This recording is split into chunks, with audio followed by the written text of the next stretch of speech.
The key to church planting is assessment. There are lots of programs to coach the church planter, to train the church planter, to train the church planter, but if a guy's not a church planter, all of that is in vain. It's like having clinics on how to pitch and how to stretch out your arm and how to throw a curveball, but if you have a 45-mile-an-hour fastball, it doesn't matter. You can go to every clinic in the world, you can throw strikes, it doesn't matter. So much of what happens in church planting is there is preemptive training, coaching, support, fundraising for a guy who hasn't been assessed. If you assess a guy, you're basically asking, do you have these spiritual gifts? Has God called you to do this? Do you have the character? Do you have the courage? Do you have the competency to do this? And if not, we're not going to waste our time training you. So for me, more important than coaching and training and everything, all of which is very important, is assessing. The assessment is the most important thing. Because if a guy isn't called and gifted of God, there's nothing you can do for him. It's like trying to make a guy with no natural rhythm into a drummer. Music classes won't help. He just doesn't have rhythm. God didn't predestine him before the foundations of the world to be a drummer. You got to figure out something else to do. So most churches, though, they don't know what to do with young entrepreneurial type leaders. Most of the time they think they're troublemakers because they're critical. They say, I'd do it differently. I think we should make changes.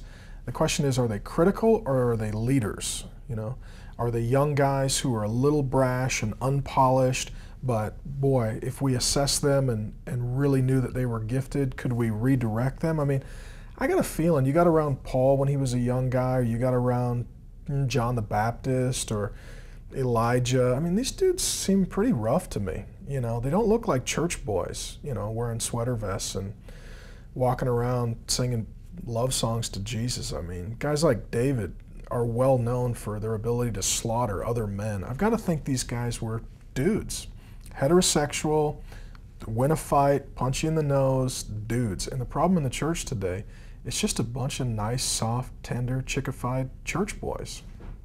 60% of Christians are chicks, and the 40% that are dudes are still sort of chicks. I mean, it's just sad. You know, well, you walk in, it's seafoam green and fuchsia and lemon yellow, and the whole architecture and the whole aesthetic is real feminine. The preacher's kind of feminine, and the music's kind of emotional and feminine, and we're looking around going, how come we're not innovative? Because all the innovative dudes are home watching football, or they're out making money, or climbing a mountain, or shooting a gun, or working on their truck. And they look at the church like that's a nice thing for women and children. So the question is, you know, if you want to be innovative, how do you get young men? The whole war, all this nonsense on how to grow the church and how to do this, one issue, young men. That's it. That's the whole thing. They're going to get married, make money, make babies, build companies, buy real estate. They're going to make the culture of the future. If you get the young men, you win the war. You get everything. You get the families, the women, the children, the money, the business. You get everything. If you don't get the young men, you get nothing. You get nothing. Most churches are built to cater to 40-something-year-old women and their children, and the guys are nowhere to be found. We built this church going after young, single, non-Christian, perverted, educated, technological men. Church is over, as far as I can tell, it's over half male, single, in their 20s.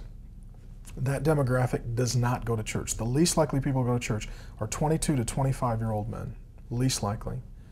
But that is the most important slice because they're, like I said, they're making all their major life decisions. And churches that don't have those guys, they cannot be innovative because they don't have innovators. They're just not there.